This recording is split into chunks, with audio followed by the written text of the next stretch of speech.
ବାନ୍ଧୁଛନ୍ତି କି ରକ୍ଷା ସୂତ୍ର? ନିୟମ ନ ଜାଣିଲେ ଘଟିବ ଅନେକ କ୍ଷତି।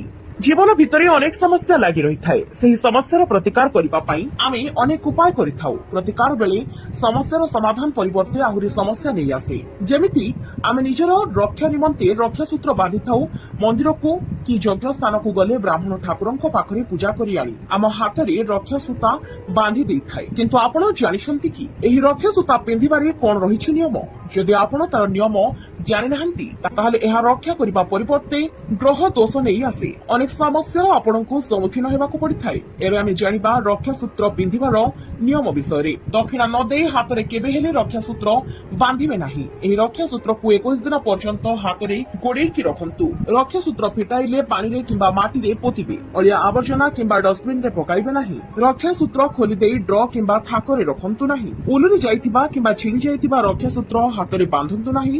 ରକ୍ଷା ସୂତ୍ର ଯଦି ନୂଆ ବାନ୍ଧିବେ ତାହେଲେ ପୁରୁଣା ରକ୍ଷା ସୂତ୍ରକୁ ପାଣିରେ ବିସର୍ଜନ କରନ୍ତୁ। ଯଦି ଏହି ସବୁ ନିୟମ ନ ମାନିବେ ଲାଭ ପରିବର୍ତ୍ତେ କ୍ଷତି ହୋଇଥାଏ।